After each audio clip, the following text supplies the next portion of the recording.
Terima kasih Bapa, terima kasih pada pagi hari ini. Kami bersyukur Tuhan Kau hadir dan Kau berikan matahari tepat pada waktunya dalam keadaan apapun Bapa. Kami tetap mengucap syukur, kami tetap percaya Engkau Tuhan Allah kami yang amat sangat baik. Kau tidak pernah ingkar janji, kesetiaan-Mu sampai selama-lamanya Tuhan. Bagi orang-orang yang mengandalkan Engkau, bagi orang-orang yang percaya kepadamu, bagi orang-orang yang berharap kepadamu Tuhan. Engkau setia dan Kau senantiasa akan memberikan jawaban buat setiap pergumulan kami, buat setiap persoalan masalah kami. Tuhan terima kasih Yesus. Kau layak dipuji, Kau layak disembah. Roh jiwa tubuh kami persembahkan Tuhan di altar-Mu Bapa. Biar kiranya Engkau menerima kami apa adanya. Kau mau koreksi hidup kami, mau ampuni segala dosa kesalahan kelemahan kami. Jadikan kami Tuhan melayani-Mu Tuhan, memberi yang terbaik. Layakkan hamba-Mu Tuhan, layakkan umat-Mu Bapa pada pagi minggu ini Tuhan. Kami mengucap syukur kami boleh melewati segala sesuatunya sampai pada detik hari ini oleh karena anugerah-Mu. Glory, terima kasih Yesus. Kami menyembah-Mu ya Tuhan, haleluya.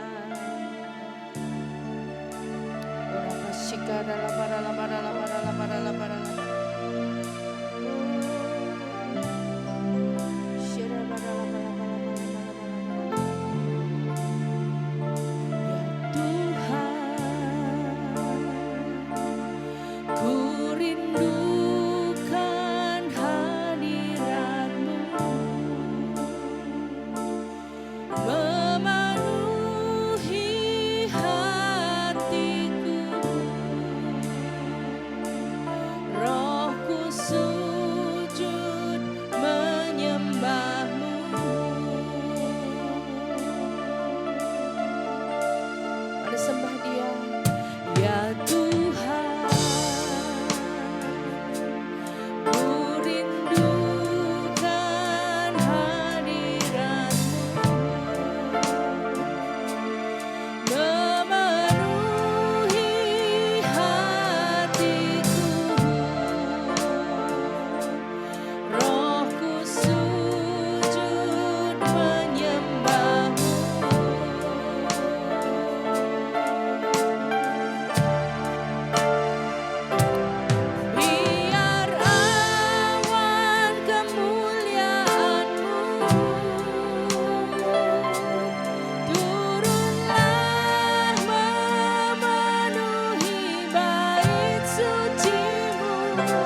kemuliaan-Nya turun atas kita.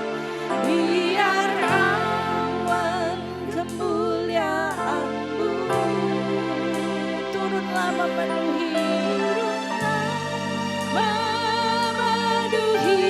bait suci-Mu. Curahkanlah Roh Kudus-Mu memenuhi hatiku. Terus katakan sampai rohnya penuh.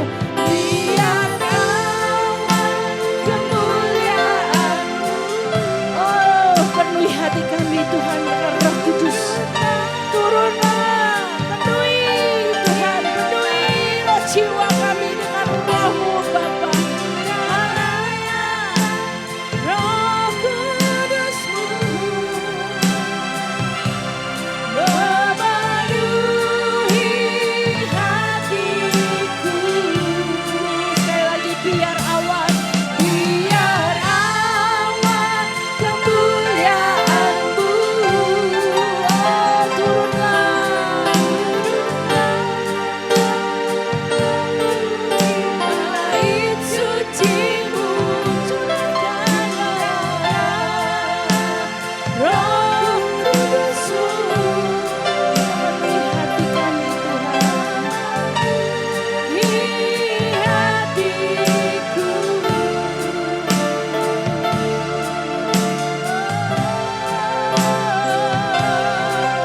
Curahkanlah awan kemuliaan-Mu Tuhan. Oh hujan Roh Kudus penuhi hati kami. Kami dambakan Engkau, kami haus akan Engkau Yesus Tuhan. Terima kasih Bapa buat hari yang baru. Terima kasih buat kesempatan yang Kau berikan. Semua karena anugerah-Mu, semua karena kemurahan-Mu, kebaikan-Mu Tuhan dalam hidupku.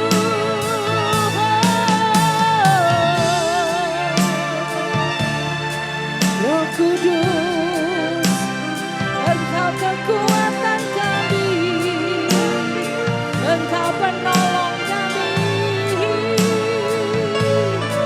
Haleluya. Kami bersyukur Tuhan, kami bersyukur buat segala yang Kau berikan, buat segala yang Kau nikmati, buat segala yang kami punya, semua daripada-Mu Tuhan. Shikadadadadabanalama, shikiadadadadama. Hinadadadadama, seyadadadamayadamo. Shadadadadabanalabanalama. Hati kami menjerit Tuhan kepada-Mu. Oh pengharapan kami, kekuatan kami, damai sejahtera kami, sukacita kami. Hanya Engkau Yesus Tuhan satu-satunya yang sanggup Tuhan melimpahi kami dengan segala kebaikan-Mu Bapa. Biarlah Tuhan kami boleh membangun hubungan dengan Engkau Tuhan. Di dalam setiap kami datang kepada-Mu, dalam setiap ibadah kami Tuhan menghadap hadirat-Mu. Biarlah kiranya Roh-Mu terus menopang kami, menguatkan kami, mengajarkan kami hal-hal yang baru Bapa. Kami mengucap syukur Yesus. Engkau sungguh baik Tuhan, Engkau sungguh baik Yesus Tuhan. Ora pasienda lama se.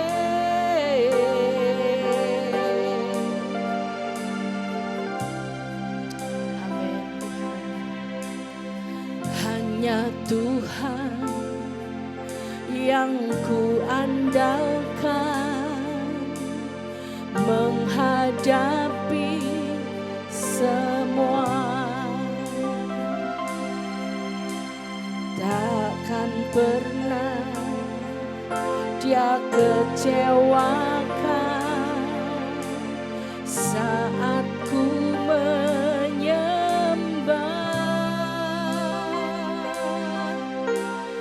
Pertolongan yang Dia sediakan tepat pada waktunya. Ku berseru dan lepaskan ku tempat harapanku.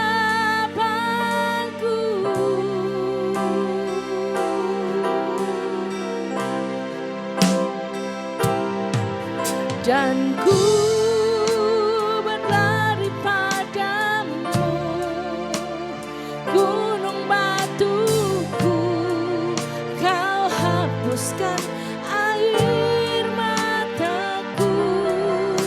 Tetap ku pegang janji-Mu, karena ku tahu ku berpegang pada Allah yang hidup.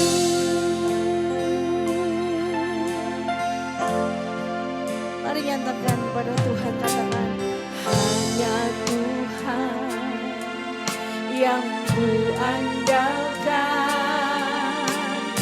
menghadapi semua. Amin. Takkan pernah Dia kecewakan saat ku menyembah.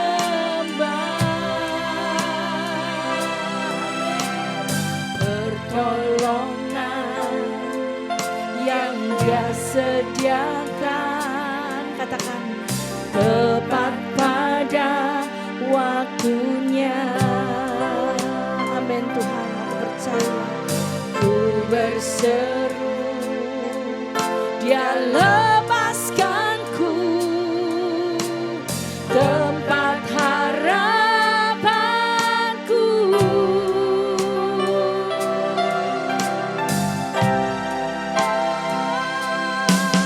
Dan ku berlari padamu, gunung batuku, Kau hapuskan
Mari saat ini kita fokus kepada Tuhan pribadi lepas pribadi. Mari jangan melihat yang lain, jangan pikirkan masalahmu. Hanya pikirkan Tuhan saja, pikirkan Yesus saja. Katakan, kalau aku punya Engkau saja Tuhan, itu cukup bagiku. Aku perlu Engkau Yesus. Aku butuh hanya satu, yaitu pribadimu Tuhan. Aku butuh Engkau saja Tuhan. Hanya Engkau yang bisa menenangkan jiwaku. Hanya Engkau yang bisa buat aku tenang. Hanya Engkau yang bisa buat aku penuh damai sejahtera. Hanya Engkau yang bisa memberi aku kekuatan. Hanya Engkau yang memberikan aku kemenangan Tuhan. Terima kasih Yesus. Bahkan darah-Mu menyelamatkan aku, mengampuni aku dari segala kesalahan dan dosa. Oh Tuhan Yesus, aku percaya itu lebih dari cukup. Sebab saat darah-Mu mengampuni aku, maka kasih karunia-Mu berlaku dalam hidupku Tuhan. Kasih karunia-Mu Kau curahkan Tuhan dalam hidupku Bapa. Oh hanya Engkau-lah Tuhan. Hanya Kau tujuan hidup kami satu-satunya. Yesus, terima kasih Tuhan. Mari taruh tangan kirimu di dada dan angkat tangan kananmu tinggi-tinggi. Dan ku berlari padamu, gunung batuku, Kau hapuskan air mataku. Tetap ku pegang janji-Mu, karena ku tahu ku berpegang pada Allah yang hidup. Oh, mari terus berharap. Dan ku berlari padamu, gunung batuku, Kau hapuskan air mataku. Tetap ku pegang janji-Mu, amin. Karena ku tahu ku berpegang pada Allah yang hidup. Ku berpegang pada Allah yang hidup. Katakan, ku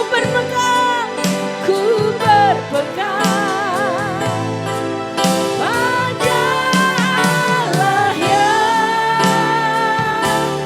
hidup. Mari menyembah Dia sekali lagi. Buka tanganmu, sembah Dia. Haleluya.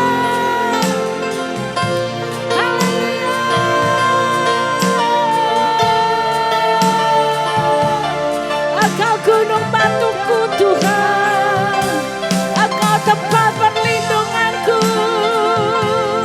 Engkau keselamatanku, Yesus. Haleluya. Terima kasih Tuhan. Terima kasih Yesus. Syukur kepadamu, syukur kepadamu. Aku percaya, ku bergantung padamu sepenuhnya. Engkau yang mencukupi segala keperluanku. Terima kasih Tuhan. Terima kasih Yesus. Ku tahu Bapa peliharaku. Dia baik. Katakan, Dia baik. Ku yakin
kebaikan Tuhan, beri kemuliaan bagi namanya.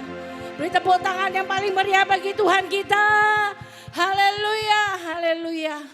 Yesus, Engkau baik Tuhan. Kami tetap percaya dalam segala keadaan semuanya mendatangkan kebaikan dalam hidup kami. Kami mengucap syukur Tuhan, ibadah kami adalah ibadah yang penuh dengan rahasia kemuliaan Tuhan untuk hidup kekal yang akan datang. Kami percaya Tuhan Engkau ada bersama kami, Engkau ada di dalam kami, dan kami percaya sukacita surga turun di tengah kami saat ini. Dalam nama Tuhan Yesus Kristus. Semuanya yang mengasihi Tuhan dan mau bergirang karena Tuhan, sama-sama katakan amin. Amin. Mari kita bersukacita, bertepuk tangan sekali lagi bagi Allah kita. Shalom. Oh, shalom. Haleluya.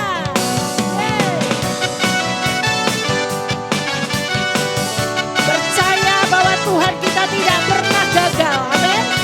Tuhan yang menyediakan segalanya dalam hidup kita. Yang terbaik. Dari hari ke hari tak pernah terbatalkan. Berkat-Mu turun atas hidup.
diberkati.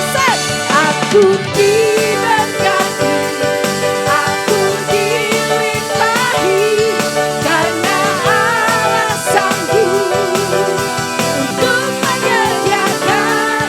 Aku diberkati, aku dilimpahi atas sempurna anugerah Tuhan bagiku.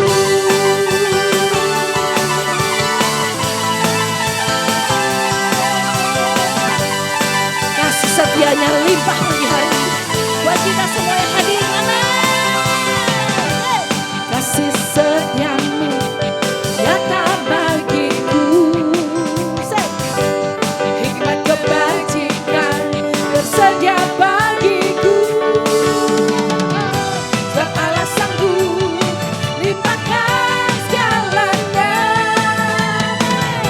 dan anugerahnya sangat besar bagiku.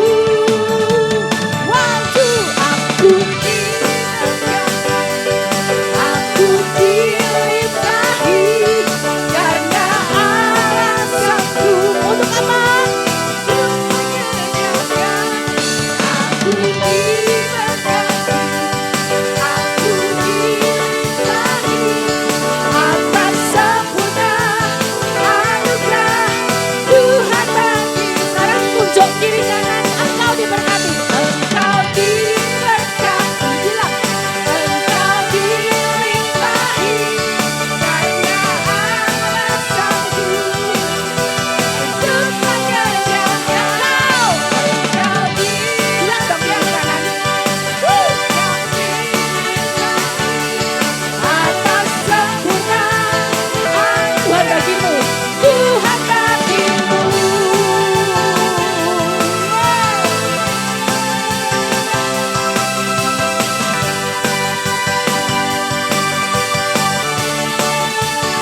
Saudara, mari kita mengatakan bahwa Allah sanggup untuk menyediakan. Amin. Segala yang kita minta, yang terbaik. Oh, mari ucapkan. Sebab Allah sanggup limpahkan segalanya, dan anugerahnya sangat besar bagi. Lagi katakan sebab Allah sanggup. Sebab Allah sanggup limpahkan segalanya, dan anugerahnya sangat besar bagiku. Semua. Aku tepuk tangan dong di atas yuk. Aku dilimpahi, karena Allah sanggup untuk menyediakan. Semua. Aku diberkati, aku dilimpahi. Amin.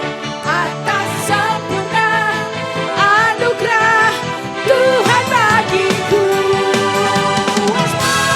Aku diberkati,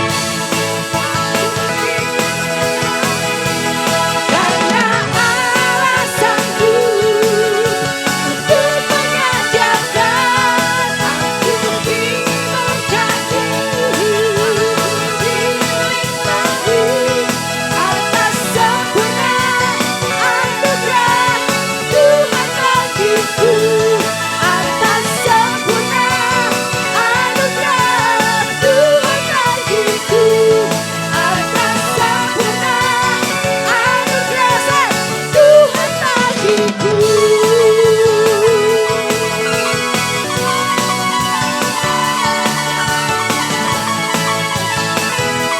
Yang diberkati katakan aku diberkati. Aku diberkati.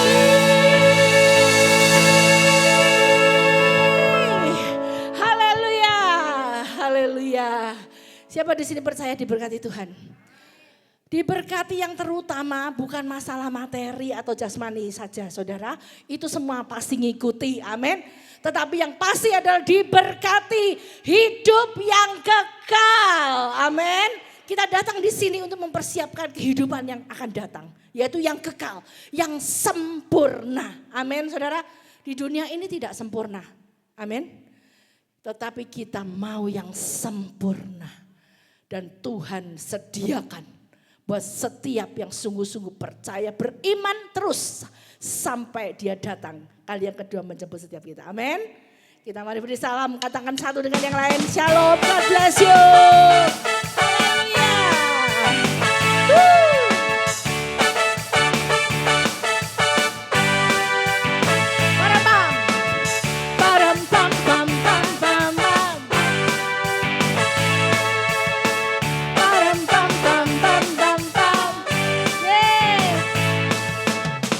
Bersorak-sorai, muliakan namanya. Katakan, dia berperang ganti kita.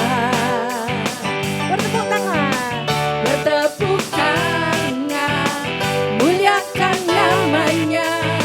Dia selamatkan jiwa kita. Katakan satu-satunya, satu-satunya penebus, kalahkan maut. Bangkit dan hidup, Tuhan yang memberi kemenangan. Bersama kita, di mana dia? Di dalam kita. Amin. Masuk dalam kemuliaannya, dia perlindungan dan pengharapan. Satu suara ya.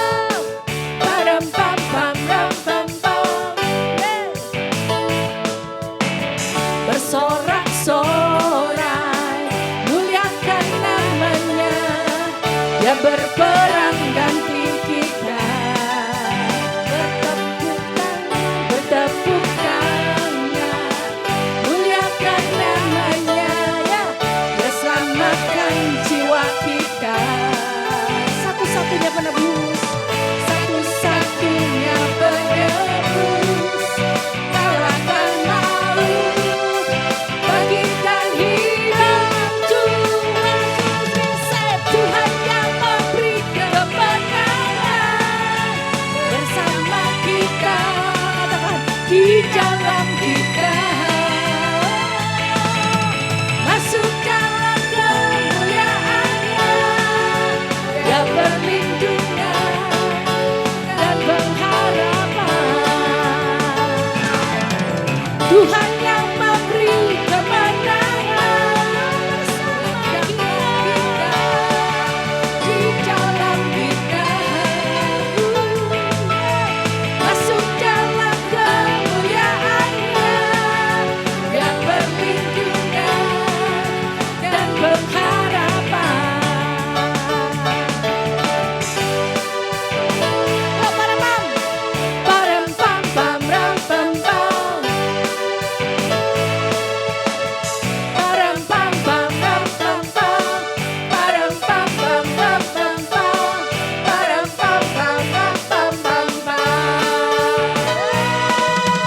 Tuhan yang memberi kemenangan. Bersama kita, ya di mana? Amin.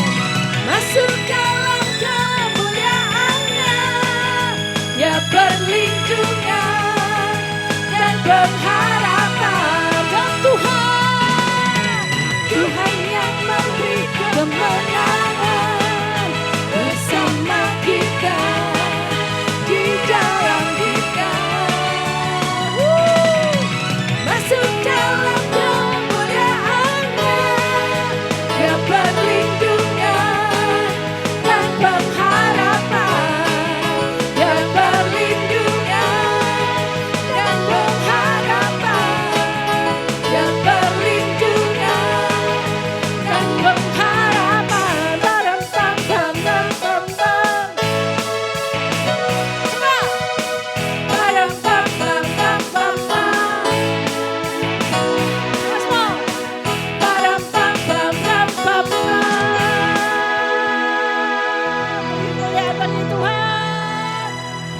Kembali Bapak Ibu Saudara terkasih, Tuhan kita sungguh setia, amin.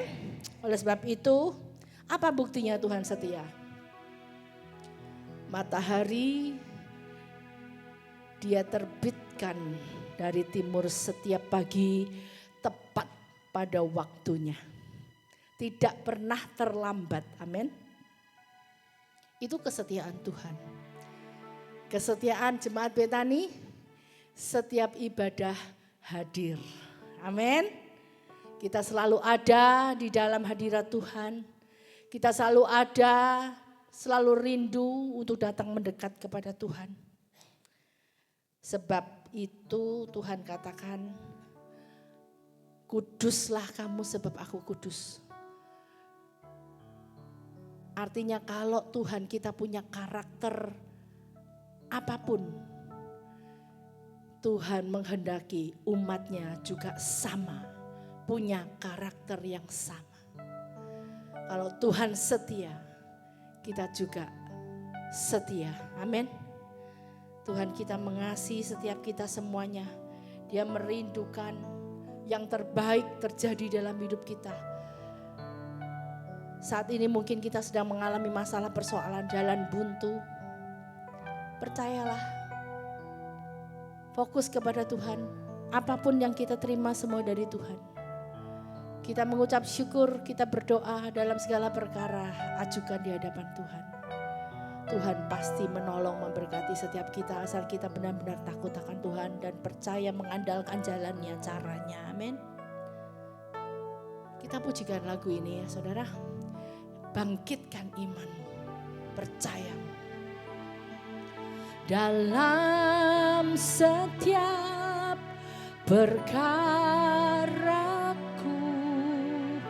ku temukan Kau setia, tangan Tuhan memegang hidupku, menopangku. Tuhan sanggup buka jalan bagi semua yang percaya janjinya. Kekuatan, pertolongan selalu ada bagiku. Mari pujikan sama-sama. Dalam setiap perkaraku, ku temukan Kau setia, tangan Tuhan memegang hidupku, menopangku. Amin. Tuhan sanggup buka jalan bagi semua yang percaya janjinya. Kekuatan, pertolongan selalu ada bagiku. Tuhan sanggup buka jalan. Serukan, Tuhan sanggup buka jalan. Amin. Bagi semua yang percaya janjinya. Kekuatan, pertolongan selalu ada bagiku. Mari jemaat angkat suara. Dalam setiap perkaraku, ku temukan Kau setia, tangan Tuhan memegang hidupku, menopangku. Tuhan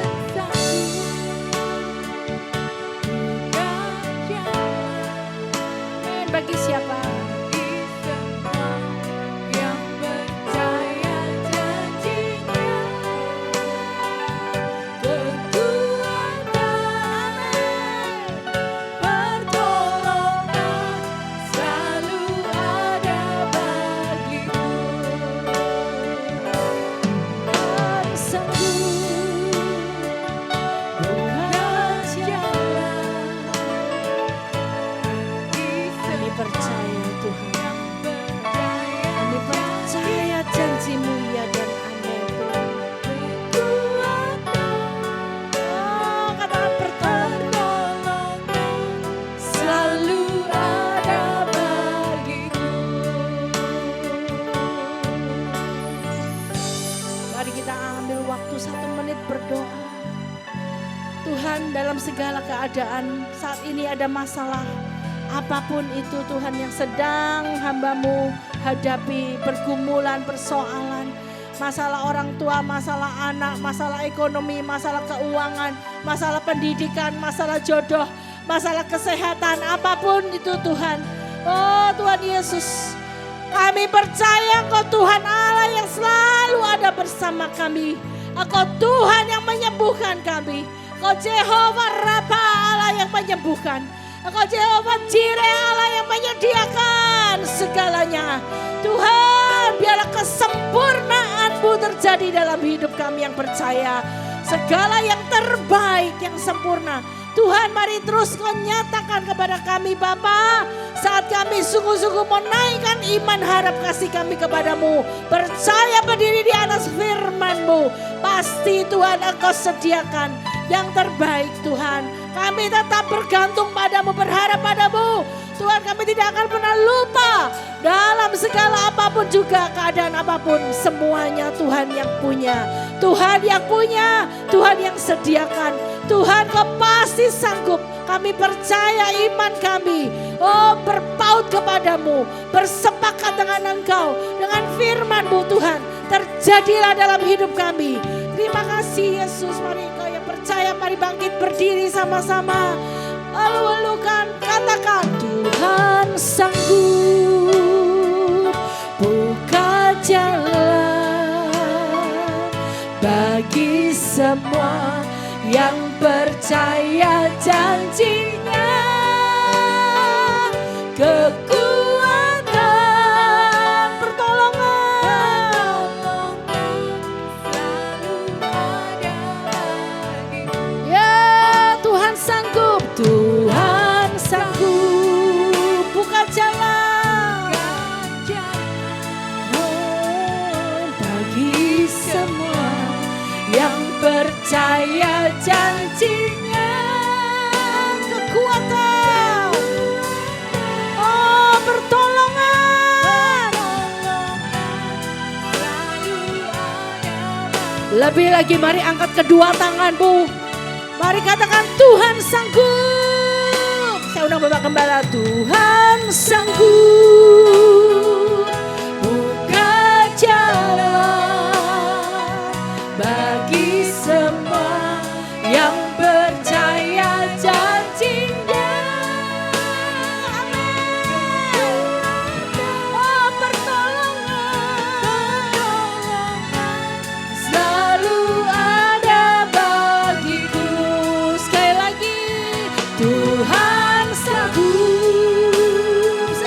buka jalan, amin, bagi semua yang percaya janjinya. Kekuatan, pertolongan selalu ada bagiku. Kekuatan, pertolongan selalu ada bagiku. Sekali lagi,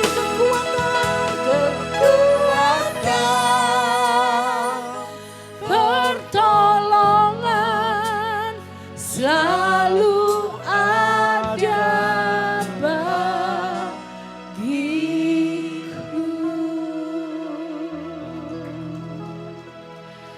Terima kasih Tuhan. Terima kasih. Sidang jemaat dipersilakan duduk kembali. Mari kita sehati, sepikir dan sepakat berdoa. Bapa, tidak ada kata lain yang mengawali hadirnya umat-Mu di dalam Ka'bah-Mu ini selain mengucap syukur dan berterima kasih atas kesempatan yang masih ada bagi kami untuk mengerjakan keselamatan lewat ibadah. Oleh karena itu hamba-Mu berdoa demi nama Tuhan Yesus. Limpahilah kami dengan belas kasihan-Mu,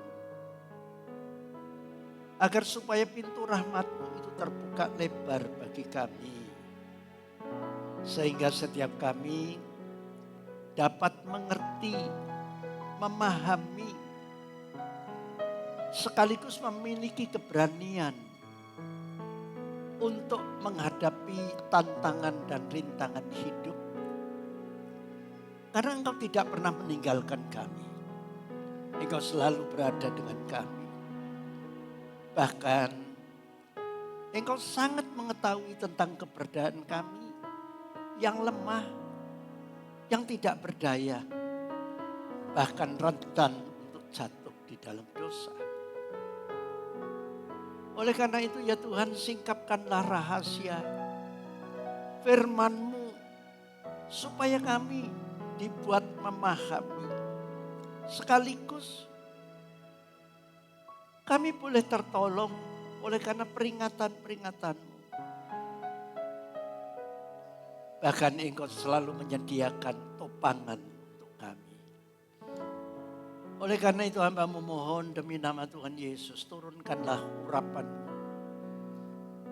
Dan sediakanlah ya kami ya Tuhan, untuk memiliki hati yang baik, tanah yang subur.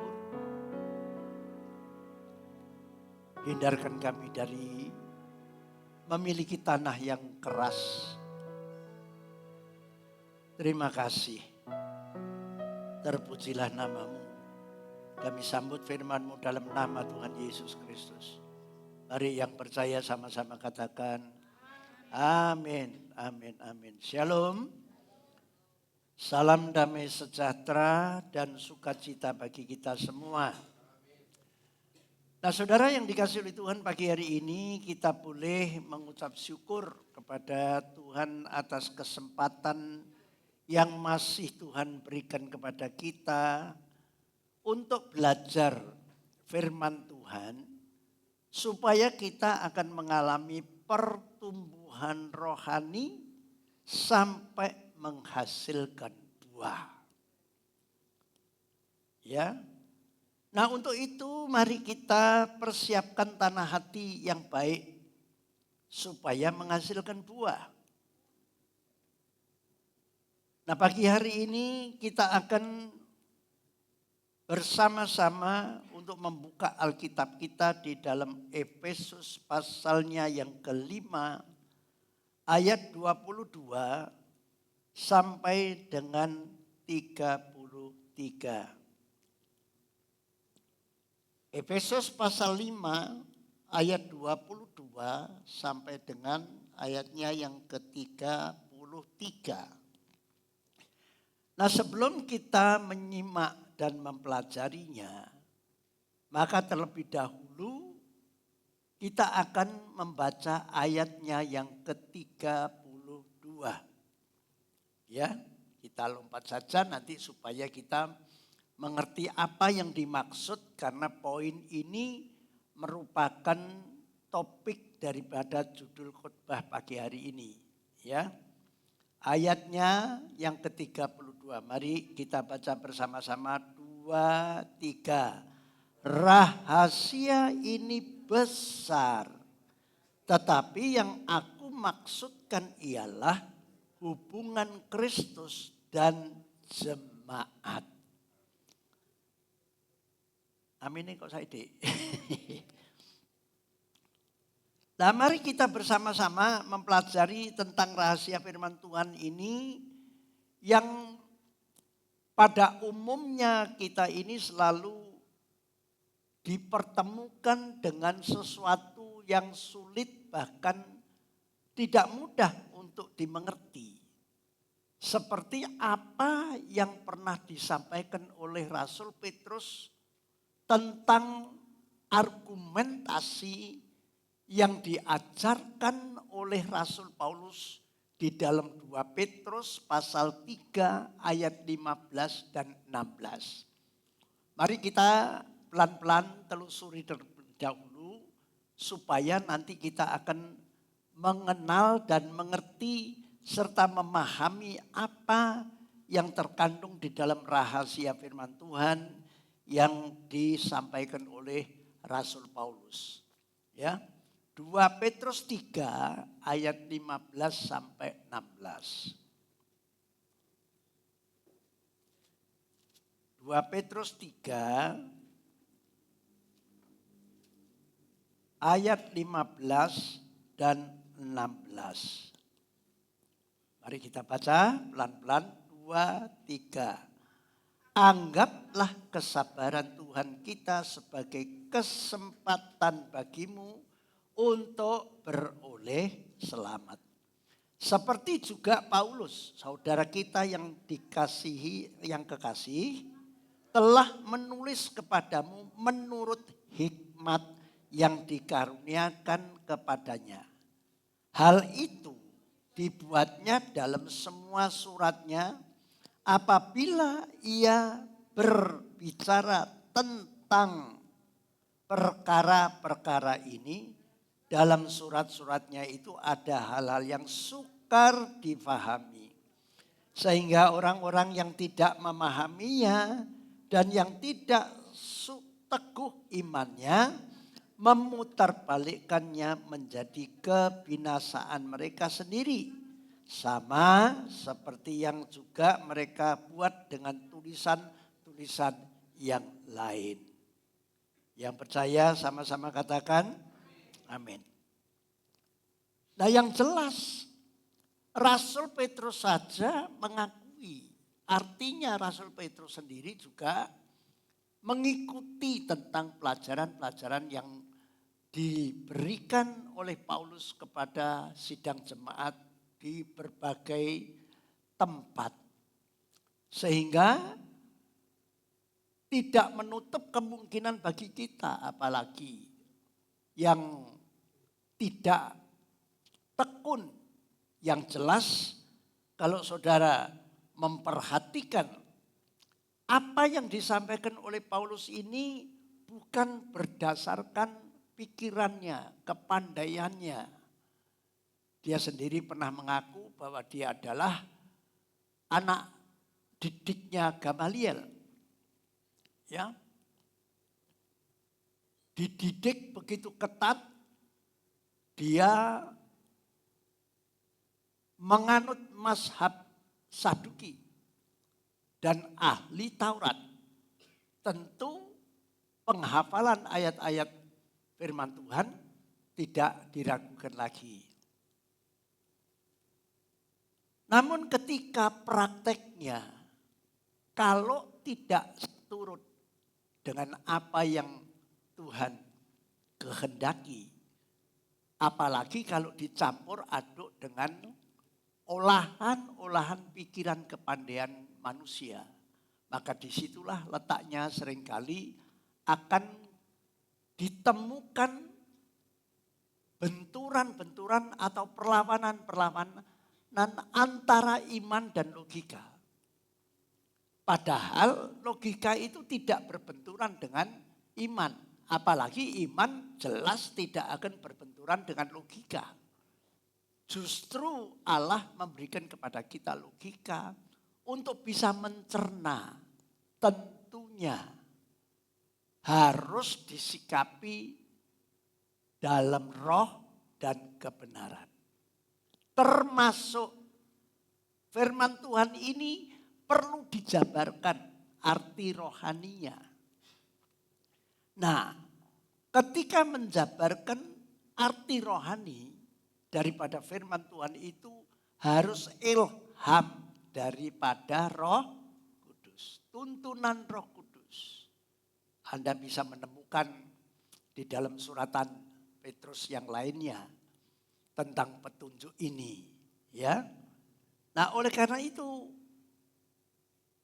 ketika kita membaca Efesus pasal 5, khususnya ayat 32 yang menyatakan rahasia ini besar.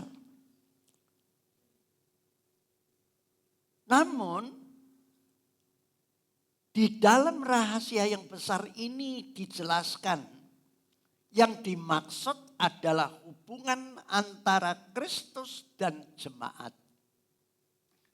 Hubungan dalam hal apa? Nah ini, hari-hari ini kalau kita sebagai orang percaya, kalau tidak mengerti, maka kita akan salah langkah. Ya. Hubungan yang paling krusial dan yang paling inti tadi dikatakan hubungan antara Kristus dan jemaat. Tentunya bagi kita yang masih hidup di muka bumi ini, maka lewat hubungan suami istri itu dijadikan miniatur surgawi yang nanti setelah kita menyelesaikan di muka bumi ini tidak berhenti begitu saja, mungkin bisa lewat kematian, mungkin bisa lewat pengangkatan, namun yang jelas akan berkesinambungan berdasarkan pelajaran hubungan suami istri ini sampai pada masuk di dalam kerajaan surga yang kekal.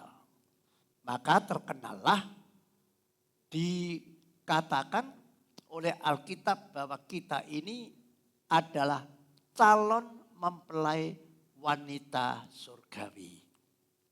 Nah, oleh karena itu coba mari kita sekarang mulai dari Efesus pasal 5 ayat 22.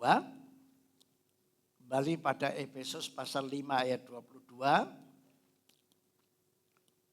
Supaya kita bisa mengenal ya.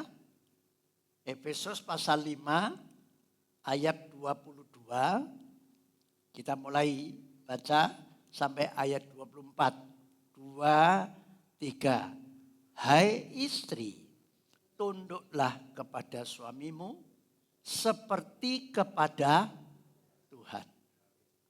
Perhatikan baik-baik. Nah ini khusus bagi istri-istri. Ya. Karena terus terang saja saya seringkali kalau menemukan kumpulan-kumpulan gitu ya, kalau sudah banyak wanitanya, ramenya melebihi pasar. Ya tapi enggak apa-apa, memang itu adikodratinya. Ya sampai-sampai ada orang yang pernah memberikan argumentasi, wanita itu kalau bicara itu sampai berapa ribu gitu saudara ya. Makanya jangan kaget kalau suami-suami itu kalau ditanya gini cuma ya. Nah itu perbedaannya. Nah ini perlu dipahami oleh para istri dan suami pun juga perlu memahami. Namun ayat firman Tuhan yang awal ini menegaskan dan istilahnya bukan menegur ya, mengingatkan, hei istri, tunduklah kepada suamimu seperti kepada Tuhan. Karena perintah ini merupakan, coba bayangkan, mana ada yang lebih tinggi perintah yang disampaikan oleh kaum wanita ini.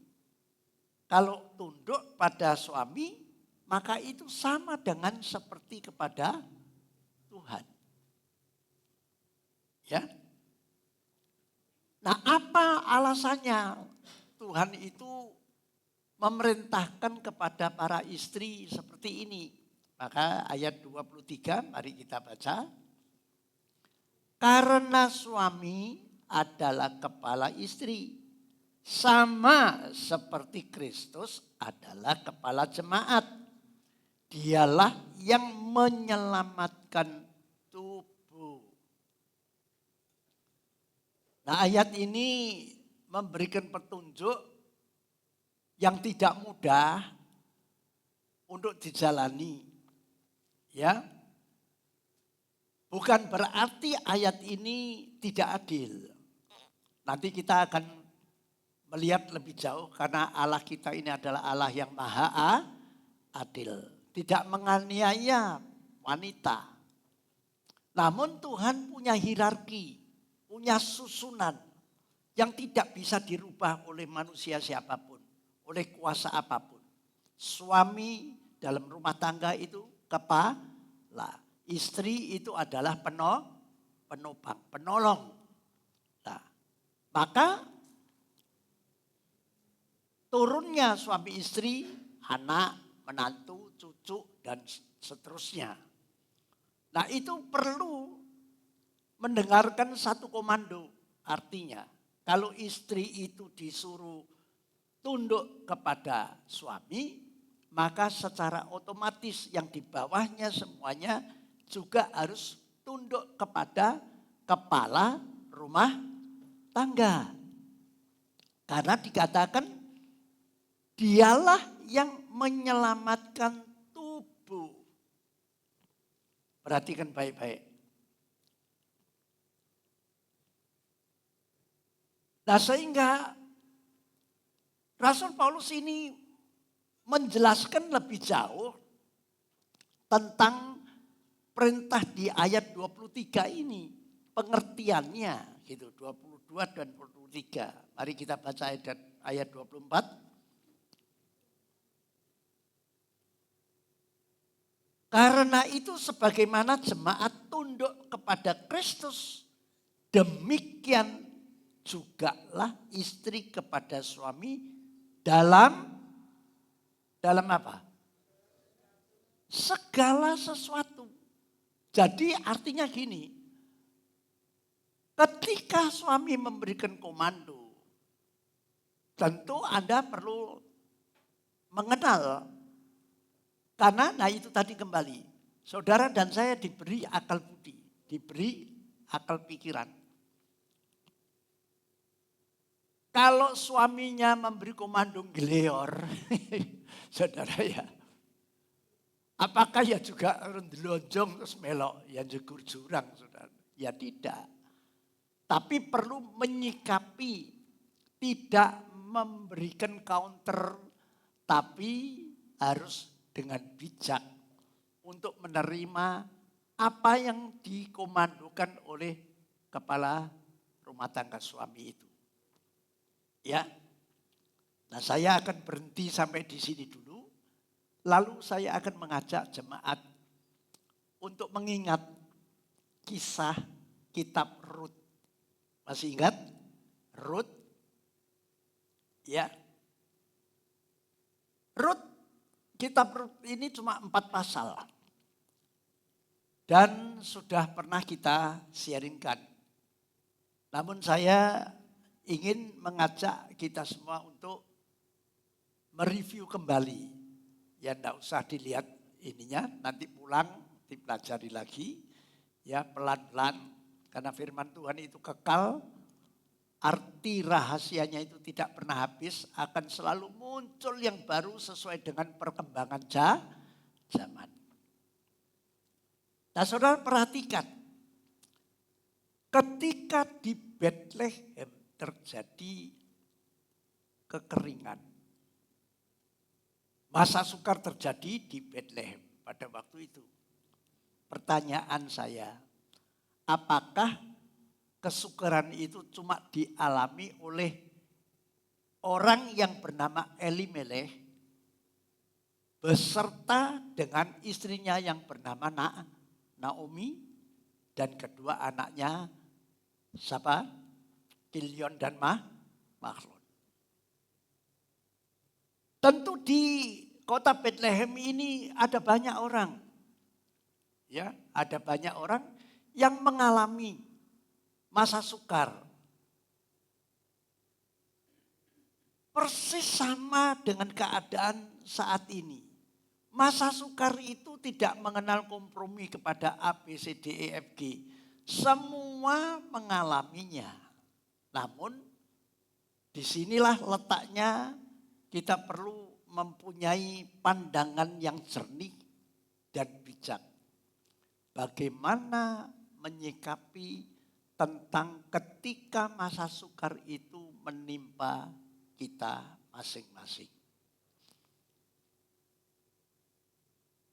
Namun di dalam Kisah pasal 1 kitab Rut ini, Elimelech ketika melihat masa sukar lalu dia mengajak. Sebetulnya kalau saudara berpikir apakah tindakan Elimeleh ini salah? Secara sepintas, secara manusiawi tentu. Karena dia menghadapi masa sukar, maka dia pindah dari Bethlehem, pindah menuju ke Moab. Nah Rut ini, si Naomi ini seperti tadi. Dia menggenapi firman Tuhan bahwa istri harus tunduk dalam segala hal. Apa yang diputuskan oleh suaminya dia ikut. Nah saudara yang dikasihi oleh Tuhan, namun kisah ini bisa kita tarik sebuah pelajaran. Bahwa apa yang dilakukan oleh Elimeleh ini seolah-olah kayak benar. Namun ternyata terjadilah hal yang sangat fatal. Nah fatalnya di mana? Secara arti rohani, ketika kita ini kalau menghadapi masa sukar, kita boleh berupaya ya cari terobosan bisnis ini, cari kerjaan ini, cari ini. Tapi kita tidak boleh meninggalkan yang namanya Bethlehem. Yaitu rumah roti. Seperti yang saat ini kita berada. Kita sedang berada di rumah roti.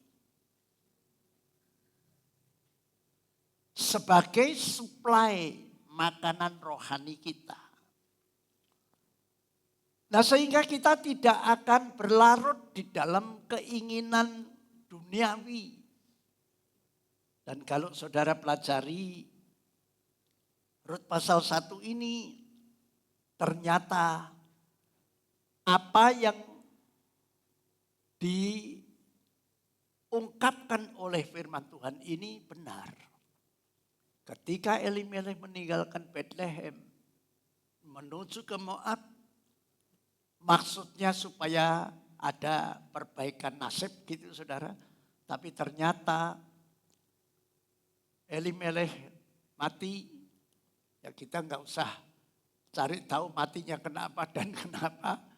Pokoknya matinya di Moab. Lalu nyusul siapa? Mahlon dan Kilion. Nah, sedangkan Mahlon dan Kilion ini juga waktu di Moab dijodohkan oleh orang Moab. Satu yang bernama siapa? Rut, yang satunya bernama Orpa. Orpa itu menjadi istrinya Mahlon, Rut menjadi istrinya Kilion. Nah kita nggak usah terlalu pusing tentang hal ini. Ini memerlukan saudara untuk terus tekun membaca firman Tuhan jadi supaya Anda ngerti. Nah, kemudian ketika kematian itu dialami oleh Elimeleh, Mahlon, Kilion, apakah ini merupakan sebuah kebetulan? Ini adalah ya boleh dikata kalau saya menyimak tentang hal ini adalah konsekuensi logis akibat Elimeleh meninggalkan Bethlehem.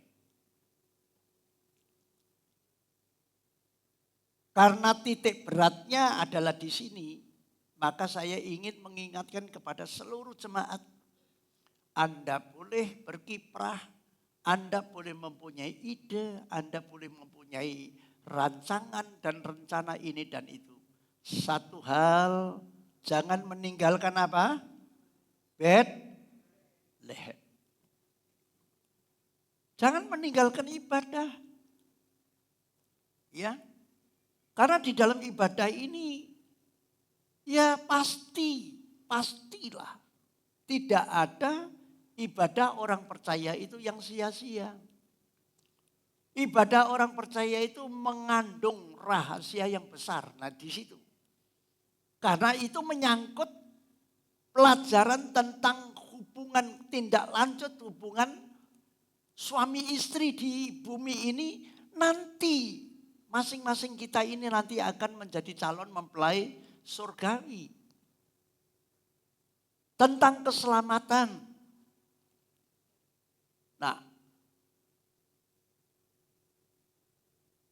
Nah, oleh karena itu coba kembali lagi. Tadi dikatakan istri harus tunduk kepada suami dalam segala hal. Ini sudah dilakukan oleh Naomi. Nah, ketika ya saya katakan semacam kayak teguran lah. Suaminya meninggal. Loh ini anaknya meninggal. Apakah mau dilanjutkan oleh Naomi? Ternyata Naomi ini adalah sosok yang saya secara pribadi dalam kisah ini sangat mengagumi. Yang pertama dia taat kepada suami meskipun akhirnya harus menelan yang pahit. Tapi dia tidak mau larut dalam kepahitan itu untuk terus tetap tinggal di Moab. Dia mengambil sebuah keputusan. Nah disinilah hebatnya wanita. Tidak akan pernah putus asa. Semangatnya tetap ada. Dan kesadarannya sangat tinggi. Sehingga mengambil keputusan dan dia memanggil dua menantunya dan berkata, aku akan kembali ke Bethlehem.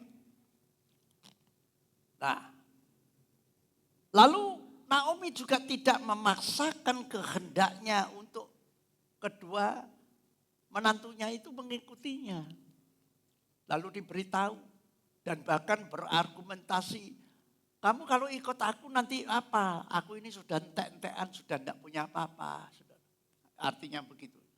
Harta benda sudah tidak ada karena Naomi pernah menyatakan bahwa dengan tangan penuh aku dari Bethlehem pergi ke Moab, tapi dengan tangan kosong entek-entekan aku kembali ke Bethlehem.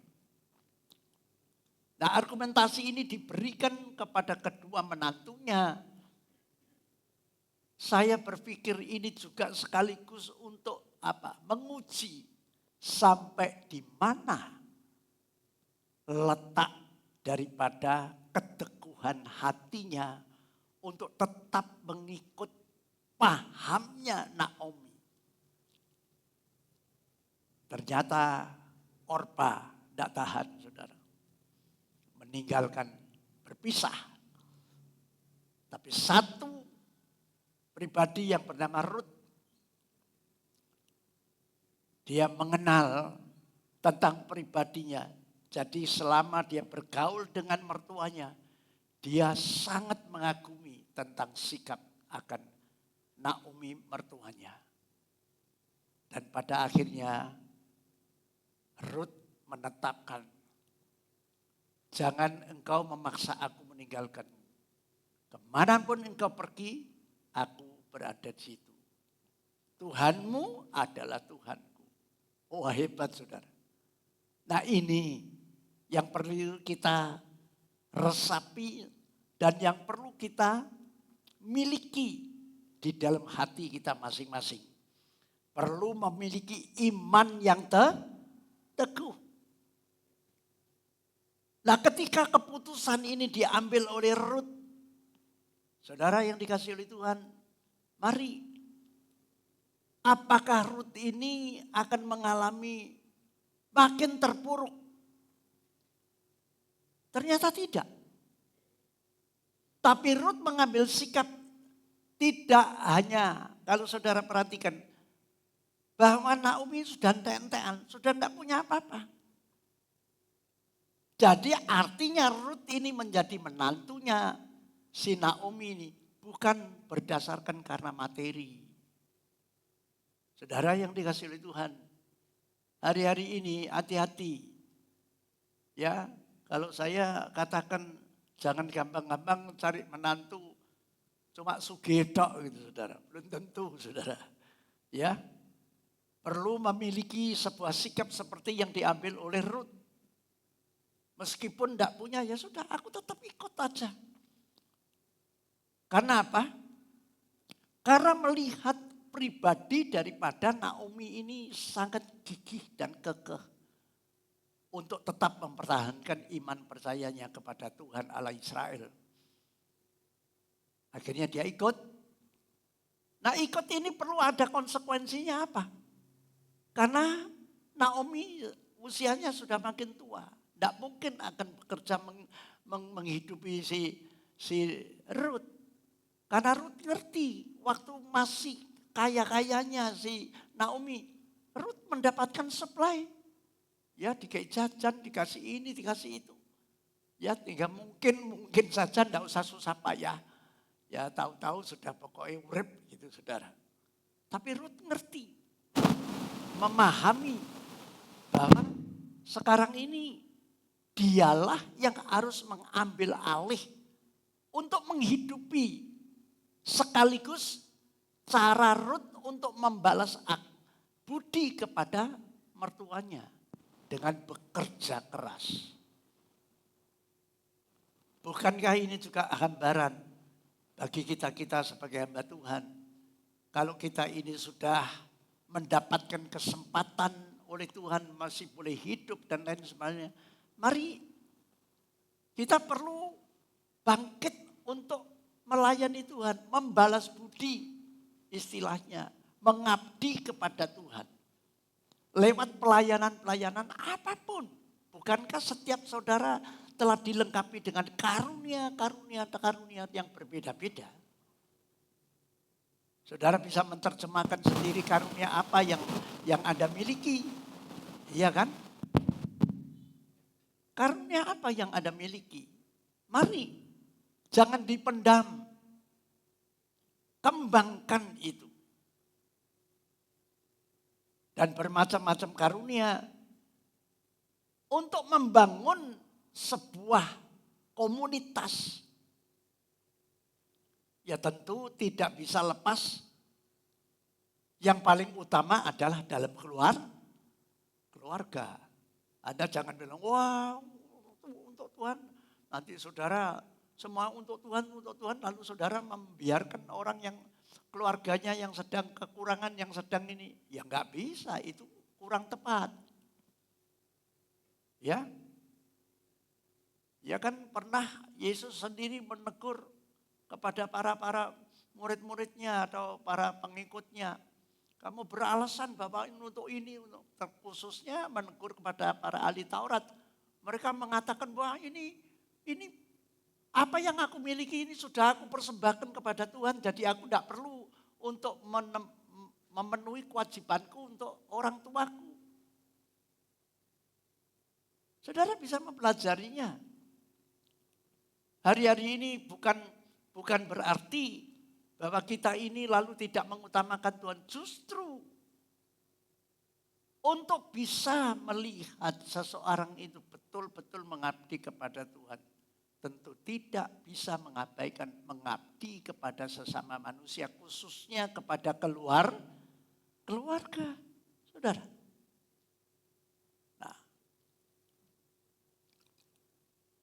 Nah kembali lagi,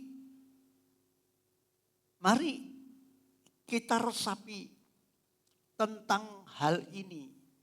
Karena akhir zaman ini yang namanya roh pemecah belah itu sedang bekerja. Iblis itu akan selalu menyerang apa? Hidup pernikahan kita masing-masing. Oleh karena itu perlu kita memiliki sikap dan mengambil sebuah keputusan mulai membangun kekuatan di dalam hidup kita, hidup nikah kita. Ya, istri tunduk kepada suami. Lalu apakah cuma istri Kembali kepada Efesus pasal 5 ayat 25, mari. Efesus 5 ayat 25, mari kita baca. 2, 3. Hai suami, kasihilah istrimu sebagaimana Kristus telah mengasihi jemaat dan telah apa? Menyerahkan dirinya baginya.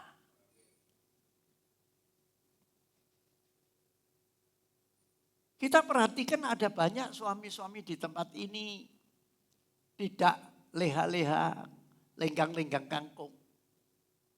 Ya tentu ya harus giat, harus rajin, harus mengerti tentang tanggung jawab dan kewajibannya sebagai suami. Karena di sini jelas disampaikan suami itu perlu mengasihi istrimu. Seperti Kristus telah mengasihi jemaat dan telah menyerahkan dirinya. Jadi suami harus membanting tulang, ya, memperjuangkan kehidupan keluarga lewat bukti mengasihi istrinya.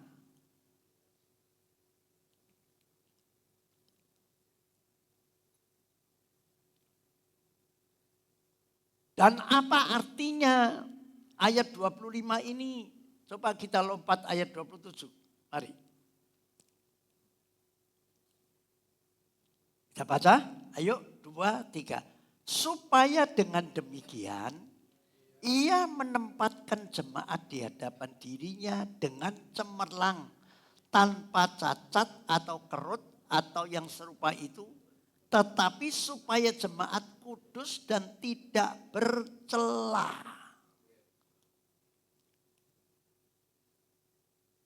Ayat 28. Yuk kita lanjutkan. Karena ini bagian suami. Demikian juga suami harus mengasihi istrinya sama seperti tubuhnya sendiri. Siapa yang mengasihi istrinya, mengasihi dirinya sendiri. Dan diterjemahkan ayat 29. Sebab tidak pernah orang membenci tubuhnya sendiri, tetapi mengasuhnya dan merawatinya sama seperti Kristus terhadap jemaat.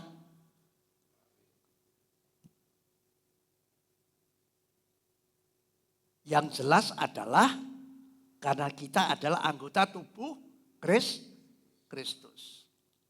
Jadi lewat perumpamaan ini sangat jelas. Jadi disinilah letak keadilan Tuhan. Tidak menyisikan atau mengecilkan salah satu. Jadi suami istri ini diberi tugas dan kewajiban masing-masing. Dan artinya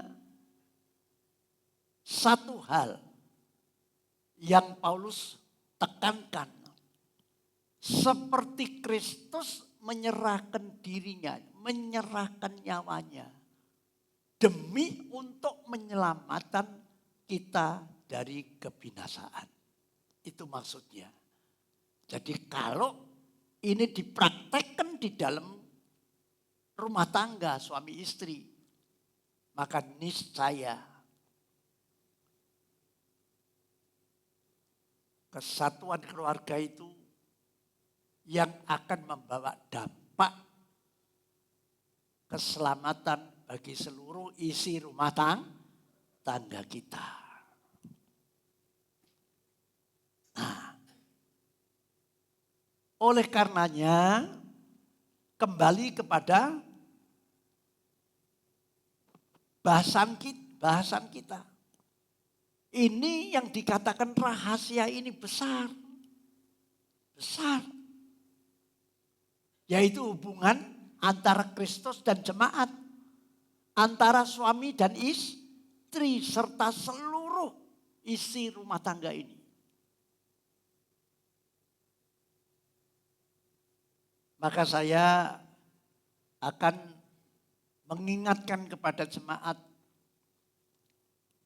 jangan sampai kita ini kelihatannya rajin, tapi kita tidak mengalami yang namanya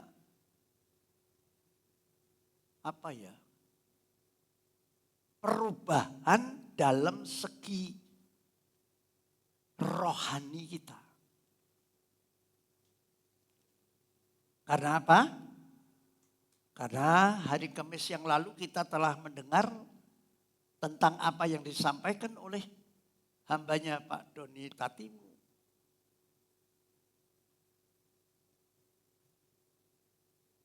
Yang perlu kita miliki adalah sikap hati yang tidak keras.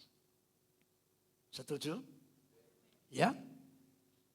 Lalu diungkapkan tentang Injil Markus pasal 4 ayat 3-9 yang berbicara tentang 4 macam tanah hati. Maka mari kita jangan sampai milih tanah hati yang di pinggir jalan yang keras. Ya. Tidak menindaklanjuti akan firman Tuhan itu untuk sampai mengolah hati kita. Jangan sampai berhenti dalam alam pikiran kita saja sebagai ilmu pengetahuan. Karena seperti tadi yang saya katakan, seringkali karena kepintaran, maka seringkali kalau kita bersekutu, saling debat, argumentasinya ini si A, ini si B, ini lalu gak entek-entek munyar-munyar, enggak menghasilkan buah. Karena yang jelas 3 macam tanah itu semuanya tidak menghasilkan buah. Tanah yang keras, tanah yang banyak batu-batunya, banyak rintangan-rintangannya, yaitu rintangan antara lain karena apa? Hawa nafsunya, karena saking kepintaran untuk mengolah ayat firman Tuhan ini cuma untuk sebagai alat untuk pedang-pedangan, untuk perang, adu argumentasi. Nah apalagi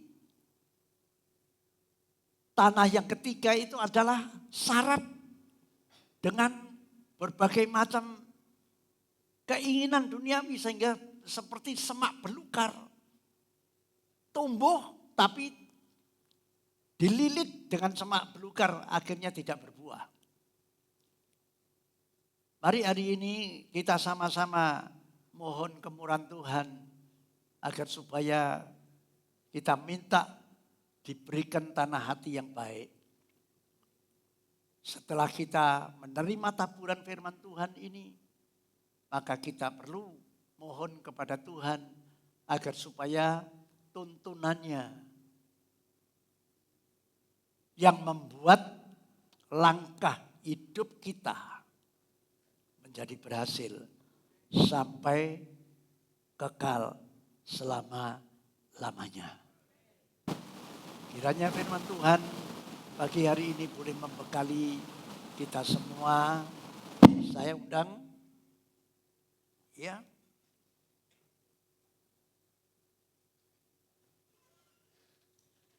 Para pelayan perjamuan kudus tampil ke depan.